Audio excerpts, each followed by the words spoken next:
नमस्कार दोस्तों, स्वागत है आपका एक बार फिर से आपकी अपनी यूट्यूब चैनल। आज हम 7वीं शिफ्ट सीजन 2024 की करने वाले हैं। पहले प्रश्न पे आते हैं। क्या कहा गया पहले प्रश्न में? प्रश्न को ध्यान से देखिएगा। क्या कहा गया? एक डिसऑनेस्ट मर्चेंट है जो अपनी ग्रोसरी वेट को कम करके बेचता है, समझ रहे हो, और 10% का प्रॉफिट कमाता है। तो आपको बताना है कि टोटल गेन परसेंटेज क्या है। क्या मतलब हुआ कि वो वजन भी एक्स ग्राम कम तोलता है और y% का फायदा भी सीपी पे कमाता है, तो उसका ओवरऑल क्या फायदा होगा। इसको करने की बहुत सारी मेथड है। मतलब कि 12% लेस मतलब हुआ कि अगर वो 50 ग्राम खरीदता है तो 50 से 12% कम यानी 6 ग्राम कम यानी 44 ग्राम बेचता है। यानी 50 ग्राम अगर 100 का खरीदता है तो वो 44 ग्राम 100 का ना बेच के 10% प्रॉफिट यानी 110 का बेचता है। अब आपसे प्रॉफिट पूछा गया, 50 ग्राम खरीदा 100 का, यानी कि 1 ग्राम का क्रय मूल्य 2 रुपए हो गए, और बेचा 110 रुपए का 44 ग्राम, यानी कि हम कह सकते हैं 55 44 110/44 यानी कि 55/22, या हम कहें 5/2 यानी कि 2.5 रुपए का बेचता है। 2 रुपए का खरीदा, 50 पैसे का फायदा, 2 रुपए पे 50 पैसे का फायदा, तो 100 रुपए पे 25 रुपए का फायदा, यानी कि 25% का फायदा हो जाएगा। 2 रुपए का 50 पैसा कितना परसेंट है? आप कहेंगे 25% है, एक चौथाई। क्लियर हो? एक ये तरीका है। अगर आपको ये समझ आए तो इससे कर सकते। अदरवाइज आपने कहा कि अगर कोई 1000 ग्राम के बदले एक्स ग्राम कम बेचता है तो उसका प्रॉफिट परसेंटेज होता है एक्स, यानी कितने ग्राम की बेईमानी करता है, बटे कितना बेचता है और गुणे में 100। राइट? यानी आपने कहा अगर क्रय मूल्य पे बेचे और एक्स ग्राम कम बेचे तो उसका प्रॉफिट इतने का होगा। यानी कि अगर एक्स ग्राम कम बेचता है 1000 ग्राम में से, ठीक, समझ रहे हो, तो कितने का प्रॉफिट होता है? एक्स बटे 1000 माइनस एक्स गुणे 100। यहाँ पे कितना परसेंट कम बेचता है? कितना परसेंट? 12%। 12% कम का मतलब क्या हुआ कि वो अगर 1000 ग्राम बेचने की बात करता है तो 1000 ग्राम ना बेच के 120 ग्राम कम, यानी कि एक्स की वैल्यू यहाँ पे 120 है, इसकी वैल्यू 880 हो जाएगी, क्योंकि 12% कम बेचता है, और गुणे में 100 लगा देंगे, यही परसेंटेज प्रॉफिट हो जाएगा। आपने कहा ये कटा ये कटा, आपने 4 से काटा, 4 से 3 हुआ, 4 से ये 22 हो गया, 2 से 11 हुआ, और 2 से ये 50 हो गया, यानी 150/11% का प्रॉफिट इधर हो रहा है और 10% का प्रॉफिट इधर ले रहा है। तो आपको सक्सेसिव प्रॉफिट पूछा गया था, तो सक्सेसिव प्रॉफिट कितना हो जाएगा? आपने कहा 150/11 इधर और 10% इधर, समझ रहे हो। अगर वो क्रय मूल्य पे बेचता तो इतने का प्रॉफिट होता। कितने का? 120/880 गुणे 100, यानी अगर हम 40 से काट देते तो 40 से ये 3 हो जाता, ये 22 हो जाता, और फिर 2 से काट देंगे, ये 11 हो गया, 50 हो गया, यानी 150/11% का प्रॉफिट होता है। अगर एक्स परसेंट बढ़ाया जाए कोई चीज और फिर वाई परसेंट बढ़ाया जाए तो रिजल्टेंट कितना होता है? X plus y plus x y by 100। तो ऐसे 10 प्लस 150/11 और प्लस 10 गुणे 150/11 और बटे 100, ये कटा ये कटा ये कटा ये कटा, यानी आपका हो गया 10 प्लस 150/11 और प्लस ये 15/11, यानी कि 150 प्लस 15 165/11। 165/11 कितना होगा? 15 15 10 25%। तो आपको ये मेथड भी पता चल गई कि इससे कितना प्रॉफिट हुआ, ऑलरेडी कितना प्रॉफिट हो रहा था। तो ये बेसिक मेथड है, मुझे लगता है, मतलब ये ट्रिकी मेथड है। मेरे हिसाब से ये वाली बेसिक मेथड आपको करना आसान रहेगा। ये दोनों मेथड मुझे बतानी जरूरी है। एक सर्कुलर ट्रैक की इनर और आउटर रेडियस इतनी है, आपको लेवलिंग करने का खर्चा पूछा गया, कितना होगा वो आपको बताना है। कैसे करेंगे? आपने कहा ये करने का कोई खर्चा नहीं आएगा, प्रोवाइडेड कैसे? फ्री में कोई कॉस्ट करके चला जाए।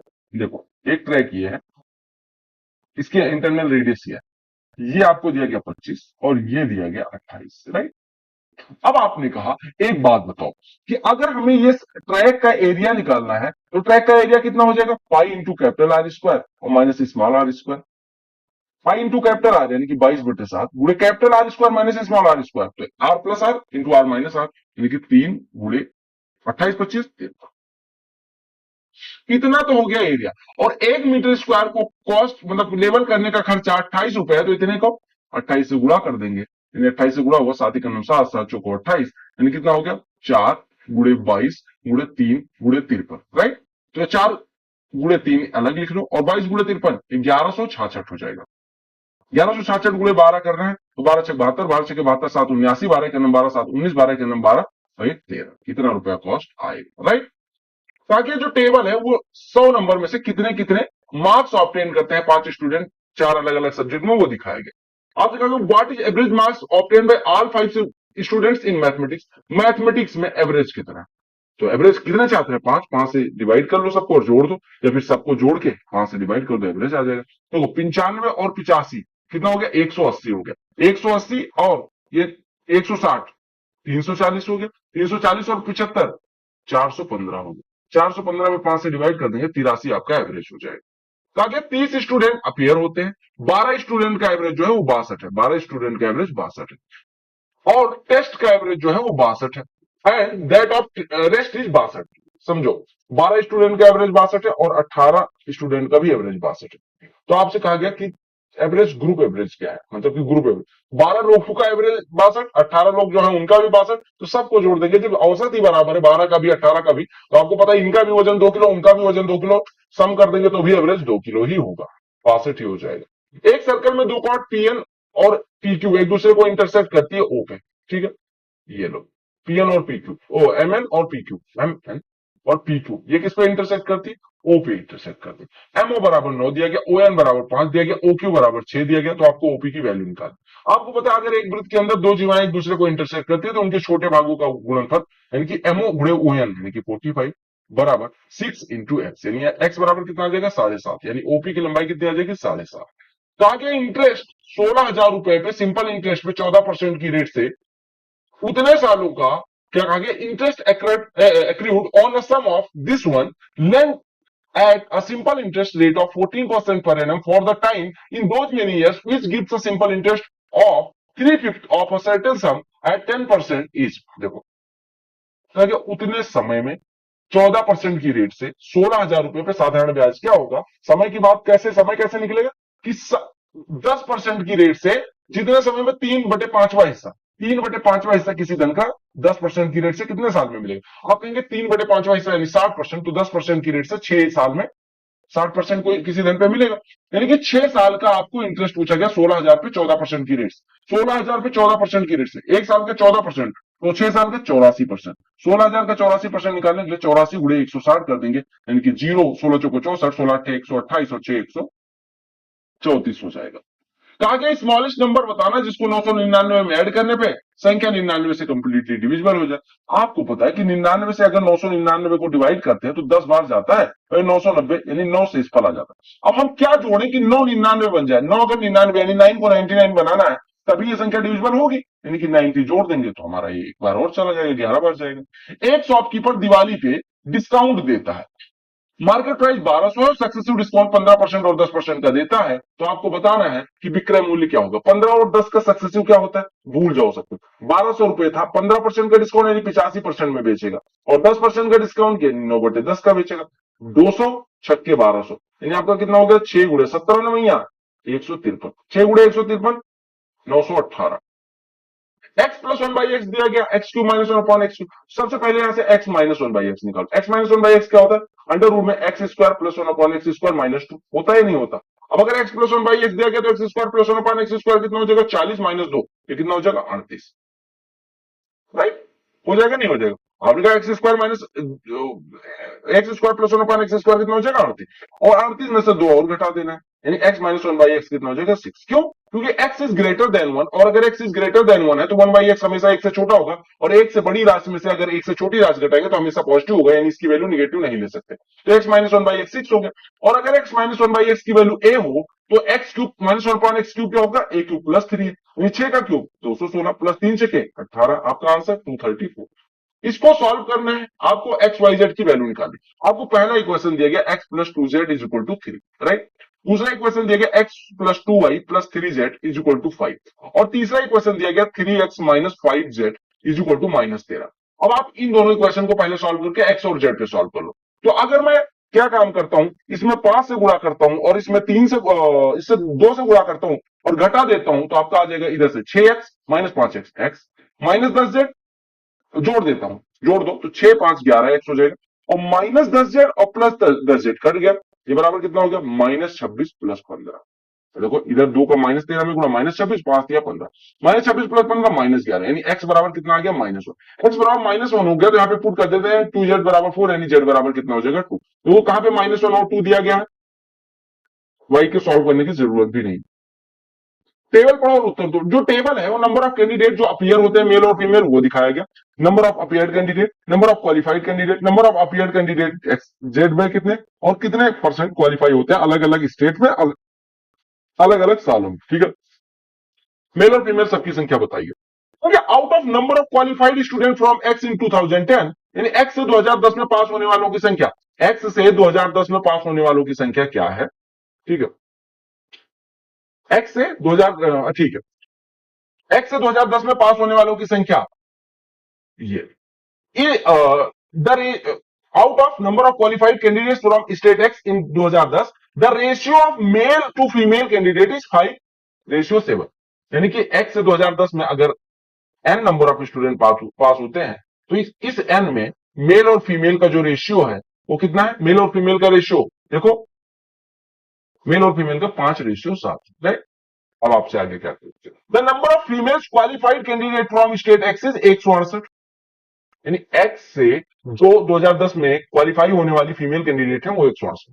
पहले हम मान लेते हैं कि स्टेट एक्स से अपियर होने वालों की संख्या एन है, एन का 60% क्वालिफाई होते हैं, एन का 3/5 क्वालिफाई हो, और जो क्वालिफाई हुए उसमें से कितना है, फीमेल की संख्या 168 है। आपको पता है फीमेल है 7 आउट ऑफ 12, इसका 7/12 गुना 168 है, तो आपको क्या निकालना है, आपको निकालना है जो अपीयर होते हैं, यानी एन की वैल्यू निकालना। आपने कहा कि अगर हम मान लेते हैं 2010 में एक्स से अपीयर होने वालों की संख्या दे दी गई, अब आपसे कहा गया कि अगर इसमें जो एक्स से अपीयर होने वालों की संख्या मतलब पास होने वालों की संख्या है उसमें मेल और फीमेल का रेशियो अगर 5:7 है और फीमेल की संख्या दे दी गई तो आपको बता, यानी एन अगर हम टोटल मान लें, एन का 3/5 यानी 60% पास हुए, पास होने वालों में महिलाओं की संख्या 7/12, ये बराबर दिया गया 168, 3×7 = 21, 168, यानी एन बराबर कितना हो गया 40×12 यानी कि 480, यानी कितने अपीयर होते हैं 480, आपका आंसर आ जाएगा। तो अगर पेरीमीटर इक्विलेटरल ट्रायंगल का इतना है तो साइड हो गई 12 और एरिया कितना होता है √3/4 इंटू साइड का square. A sine cube X plus B, अच्छा प्रश्न देखते हैं, मतलब देखने में तो अच्छा लग रहा है। ए स्क्वायर प्लस बी स्क्वायर की वैल्यू निकालनी, कैसे निकलेगी, ठीक है। ऑप्शन आपको कुछ इस प्रकार से दिए गए, देखो A sine X is equal to B cos X दिया गया, तो हम यहाँ पे पुट कर देते हैं, लिख देते हैं B cos x into sine square x, right. चलो देखो ए साइन एक्स की जगह पे बी कॉस एक्स रख दिया, तो साइन स्क्वायर एक्स तो बचा ही हुआ है और plus B cos cube x बराबर साइन एक्स कॉस एक्स, कुछ भी ज्यादा टेंशन नहीं लेना। बी कॉस एक्स इसमें मैं कॉमन ले रहा हूं तो बचेगा sign square x plus cos square x जिसकी वैल्यू 1, ये हो गया sine x into cos x, यानी हमारे यहां से कॉस एक्स कट गया तो बी बराबर साइन एक्स आ गया, और बी बराबर अगर साइन एक्स है तो यहाँ पे ए बराबर कितना हो जाएगा, ए साइन एक्स बराबर sine x into cos x, तो ए बराबर कितना हो जाएगा कॉस एक्स, ए बराबर कितना हो जाएगा कॉस एक्स, ए बराबर कितना हो जाएगा कॉस एक्स, ए बराबर कॉस एक्स आ गया, बी बराबर साइन एक्स, तो ए स्क्वायर प्लस बी स्क्वायर 1 हो जाएगा। पाई चार्ट जो है वो परसेंटेज ऑफ स्टूडेंट जो अलग अलग कोर्सेज में एक यूनिवर्सिटी में है उनका संख्या दिखाई गई, टोटल संख्या 7,000 है, तो आपको क्या कहा गया, कहा गया in BCom there are 60% girls, BCom कहां पे है, बीकॉम बीकॉम बीकॉम यहाँ पे, इसमें 60% गर्ल्स है, और बीएससी सीएसआई में 40% बॉयज है, बीएससी और कंप्यूटर साइंस, अच्छा बीएससी कंप्यूटर साइंस में 40% बॉयज है, ठीक है। तो total number of girls who took admission in BSc computer science and BCom courses is what percent of total number of students admitted to the university, देखो क्या total student कितने admit होते हैं 7,000। आपसे कहा गया कि किसका रेशियो निकालना है, total number of girls who took admission in BSc computer science, computer science की गर्ल्स प्लस बीकॉम की गर्ल्स का 7,000 से कितना परसेंट है ये पूछा। कंप्यूटर साइंस में आपको पता है 25% लोग, हम मान लेते हैं ये 100% है, 7,000 का है या 100%। कंप्यूटर साइंस में जितने भी हैं बालक बालिकाएं मतलब टोटल है 25%, और 25% में 40% बॉयज है तो 60% लड़कियां होंगी, यानी कि कंप्यूटर साइंस में लड़कियां कितनी होंगी 15%, अरे 25 का 60%। यहां पे बीकॉम में आपको पता है बीकॉम में कितनी लड़की है, in BCom there are 60% girls, BCom में अगर 60% गर्ल्स है तो 20 का 60% यानी 12%, यानी आपने कहा आउट ऑफ 100 टोटल एडमिशन था, टोटल हमारे पास गर्ल्स की संख्या कितनी आ गई 27, तो कितना परसेंट हो गया 27%। अतुल जो है हेड स्टार्ट देता है किसको, विशु को 20 सेकंड का 900 मीटर रेस में, फिर भी उसे 135 मीटर से हरा देता है, जबकि सेम रेस अगर अगेन दौड़ी जाए और अतुल 189 मीटर का स्टार्ट दे और उसको 8 सेकंड से हराए तो बिशु कितनी देर में 900 मीटर वाली रेस कंप्लीट करता है। देखो इस प्रश्न में दो स्टेटमेंट है, दोनों पे फोकस करें। हेड स्टार्ट देने का मतलब वो कह दे कि 20 सेकंड तुम दौड़ लो, मैं कुछ नहीं मानूंगा, कोई बात नहीं, तुम 20 सेकंड मुझसे ज्यादा लोगे तो भी मैं मानूंगा कि तुम बराबर आए हो। ठीक है, देखो Atul gives Vishu a head start of 20 second in a 900 metre race. यानी 900 मीटर की रेस रेस दो लोगों में होती है, दो लोग दौड़े होंगे। कहा गया कि अतुल ने 20 सेकंड का हेड स्टार्ट दिया, यानी कि 20 सेकंड उससे ज्यादा दौड़ने को कहा, फिर भी उसे 135 मीटर से हरा देता है। यानी अतुल तो दौड़ता है 900 मीटर, लेकिन ये भाई साहब 900 से 135 कम दौड़ते हैं विशु। और कितना, 20 सेकंड का हेड स्टार्ट लेने के बाद, यानी इस समय, यानी कि विशु द्वारा 900 माइनस 135 को दौड़ने का लिया गया समय अतुल द्वारा 900 को दौड़ने में लिए गए समय से 20 सेकंड ज्यादा। हेड स्टार्ट देने का मतलब यह होता है कि 20 सेकंड आपसे ज्यादा ले लूंगा, फिर भी आप ना मानना। ठीक है, दूसरे केस में अतुल ने 189 मीटर का स्टार्ट दे दिया। तो 189 मीटर का स्टार्ट देने का मतलब कि ये भाई साहब 900 से 189 मीटर आगे जाके खड़े हो गए, यानी अब ये 900 माइनस 189 मीटर पे खड़े हैं विशु भाई साहब, और उसको 8 सेकंड से हरा देता है। यानी कि अब 900 को अगर ये दौड़ता है तो इससे 8 सेकंड कम लगते हैं, यानी कि इसके अतुल द्वारा लिए गए समय में 8 जोड़ दें तो ये इसके बराबर हो जाएगा। अब आपसे क्या कहा गया, अगर विशु का 900 मीटर दौड़ने में कितना टाइम लगता है ये पूछा गया। अगर मैं क्या काम करूं, दोनों को घटा दूं, दोनों को घटा देता हूं। तो आपने कहा कि अभी इसको मैं दूसरे ट्रिक से भी समझाऊंगा, दोनों को घटाते हैं तो 20 में से 8 जाएगा 12, बराबर 900 माइनस 135 बटे भी माइनस 900 माइनस 189 बटे भी, यानी 189 माइनस 35 हो जाएगा। यानी कितना हो जाएगा, देखो 54 बटे बी, यानी बी बराबर हो जाएगा 54 बटे 12, यानी कि बी की स्पीड हो जाएगी 6 नवाई 54 और 6 दूनी 12, यानी 4.5 मीटर पर सेकंड। और अगर 4.5 मीटर पर सेकंड विशु की स्पीड होगी तो 900 मीटर को दौड़ने में 200 सेकंड लगेगी। एक तो ये मेथड थी एकदम बेसिक से। दूसरी केस में देखो, जब ये 135 मीटर कम दौड़ता है तो 20 सेकंड से हारता है, 189 मीटर कम दौड़ता है तो 8 सेकंड से, यानी कि जो बचा दूरी 135 पहले थी, अभी 189 कम दौड़, यानी ये जो 54 सेकंड था, इसको अगर बी दौड़ जाए, अगर बी दौड़ जाए तो 12 सेकंड का टाइम लेता है। यानी कि ये 64 सेकंड अगर इसे दौड़ना हो, पहले 20 सेकंड से हारता था, अभी 8 सेकंड से हारता है, क्योंकि आप 54 मीटर कम दौड़ना है। यानी कि 54 मीटर को दौड़ने में बी द्वारा लिया गया समय अगर 12 सेकंड का हो तो 900 मीटर में पूछा गया। समझ में आया, दोनों का दूरियों का अंतर निकाला। मैंने कहा 54 मीटर दौड़ने में 12 सेकंड लगता है, तो 900 सेकंड के लिए 900 मीटर के लिए पूछा गया था, तो आप कहते 6 नवाई 54, 6 दूनी 12, यानी 9 मीटर को दौड़ने में 2 सेकंड, तो 900 मीटर को 200 सेकंड लगेगा। आसान सा प्रश्न था, ज्यादा दिमाग नहीं लगाना है। दो पाइप है, एक साथ काम करे तो 15 मिनट में भर जाता है, ए और बी एक साथ काम करे तो 15 मिनट में भर जाता है। एक अकेले जो है वो 1.5 टाइम्स फास्टर है दूसरे से, यानी कि अगर एक 2x काम करता है तो दूसरा 3x काम करता है, राइट। तो फास्टर पाइप अकेले कितना भर देगा, यानी ये 2 लीटर भरता है तो ये 3 लीटर भरता है, दोनों मिलकर 5 लीटर पर मिनट भरते हुए 15 मिनट में भरते हैं। एक टोटल टंकी की दहलीज 75 को अगर 3 वाला भरेगा तो कितना टाइम लगेगा, 25 मिनट। सिंपल सी बात है, राइट।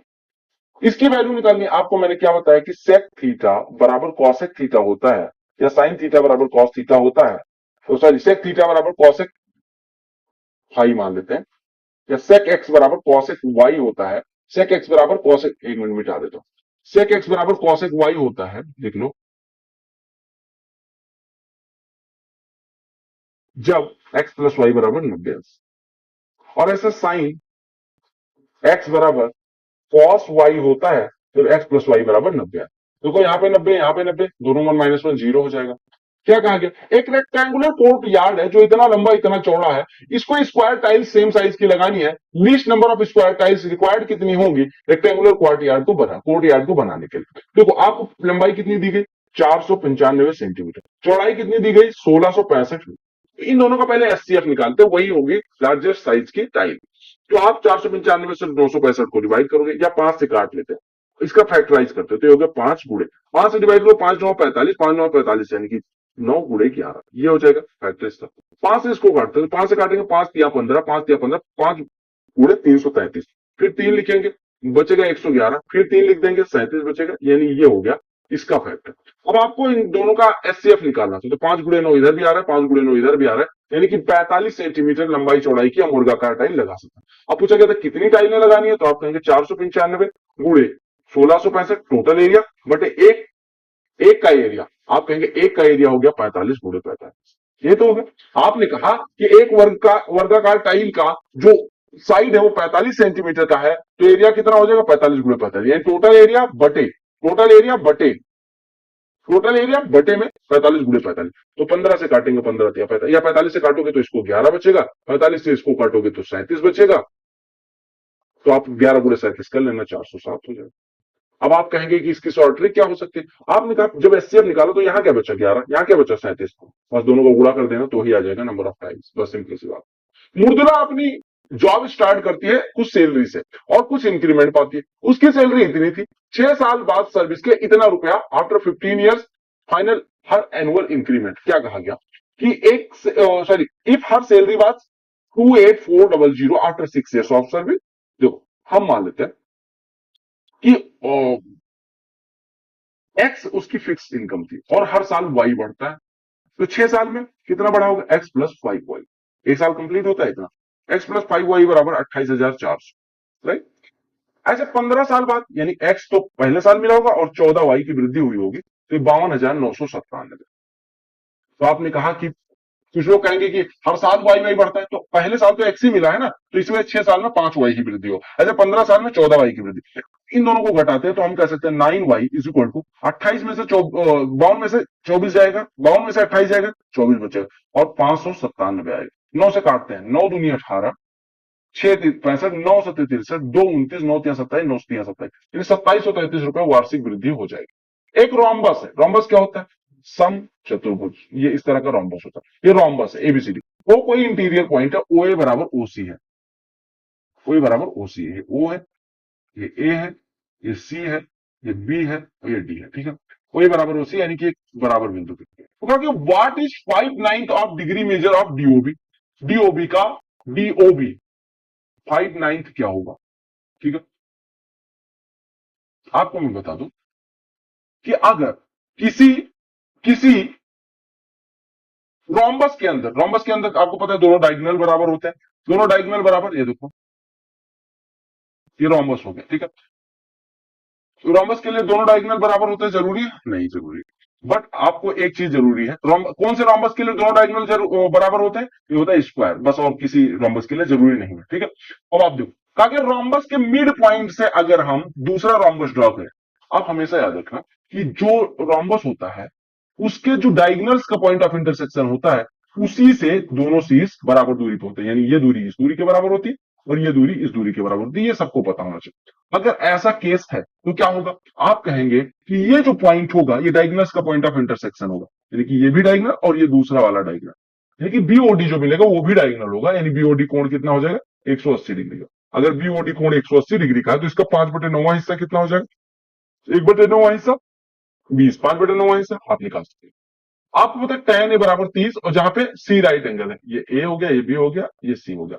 आपको पता है tan ए बराबर √3 है, ये 60 डिग्री का हो गया, तो ये कितना हो गया 30 डिग्री। अब साइन ए यानी कि √3/2, cos B √3/2, cot A plus B cot 90 कितना होता है, तो 0 हो जाएगा।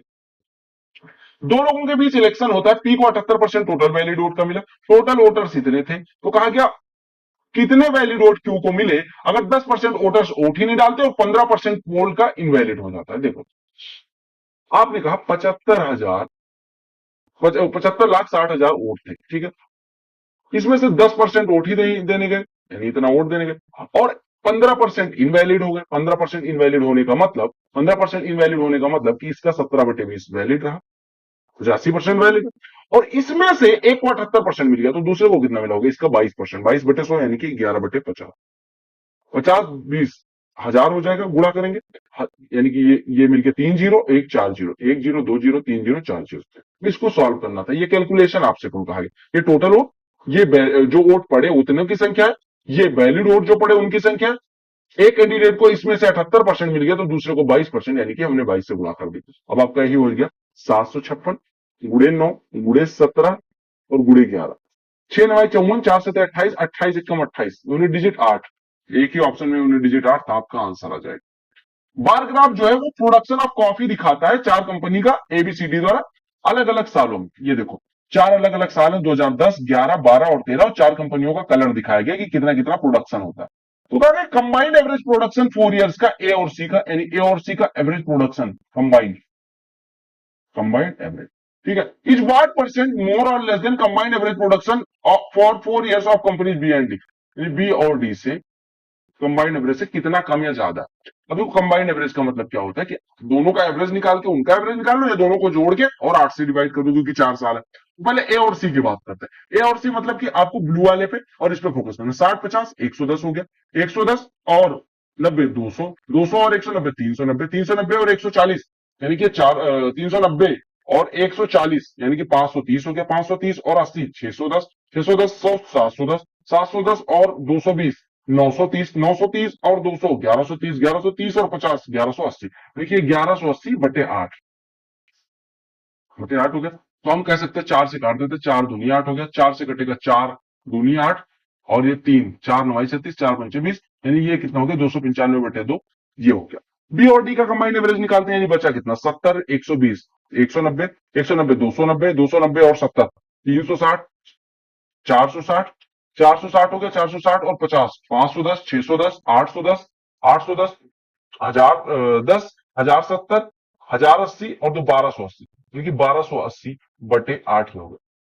1280 बटे 8 यानी कि आपसे पूछा गया था 1180 1280 से कितना कम या ज्यादा है, ये सिंपल सी बात। यानी कि 100 आप निकाल लीजिए, 1280 का कितना परसेंट है। अरे आप 1180 बटे 8 पूछा हुआ है, 1280 बटे 8 से कितना कम है, क्या आप कहें 1100 1280 से कितना कम है, 1180 1280 से कितना कम। तो आप 100 1280 पे गुणे लगा देंगे 100, तो कितना परसेंट आ जाएगा, यहां से देख सकते हैं। ये आपका ये कटा 4 से काट दिया 32 हो गया, 4 से कटा 25 हो गया, 2 से फिर से काटा है 16 हो गया, 2 से काटा ये 5 हो गया, 5 बच्चे 100 5 गुणे 25 125 और 16 8 128 हो जाता, तो 7% के करीब लेस है, कम। ताकि एक मनी है पी क्यू आर एस के बीच में इस प्रोपोर्शन में डिवाइड करता है। देखो पी क्यू आर और एस की बात 4 9 2 और 3, ताकि क्यू का हिस्सा 560 ज्यादा है आर के हिस्से से, कितना ज्यादा है 7 रेशियो बराबर 560, यानी एक रेशियो बराबर कितना हो जाएगा 80, एक रेशियो बराबर 80 हो गया। तो आपसे कहा गया सीआर ऑफ एस कितना है 3 रेशियो 240 हो जाएगा। क्योंकि एक डिवीजन प्रॉब्लम में डिवाइजर जो है वो 4 टाइम्स है क्वेश्चन का, एक डिवाइजर बराबर 4 टाइम्स है क्वेश्चन का, भागफल का कितना है 4 गुना, और 2 टाइम है रिमाइंडर का। ठीक है, तो रिमाइंडर अगर 32 है, रिमाइंडर 32 हो गया यहां से, तो 64 डिवाइजर हो जाएगा, और ये 32 हो गया, तो यानी कि 4 क्वेश्चन बराबर 64, यानी क्वेश्चन कितना हो गया 16 हो गया। तो आपसे लाभांश पूछा गया, यानी डिविडेंड। आपको एक फॉर्मूला पता होगा कि डिविडेंड या भाज्य बराबर होता है divisor into quotient plus remainder. तो आप कहेंगे ये कितना हो जाएगा, देखो 64 गुणे 32 और धन, सॉरी 64 गुणे क्वेश्चन कितना है 16 और धन रिमाइंडर कितना है, रिमाइंडर कितना है, रिमाइंडर कितना है, रिमाइंडर कितना है 20। तो आपने कहा यूनिट डिजिट से सॉल्व करते 4 6 24 4 2 6, यूनिट डिजिट से आपका आंसर 1056।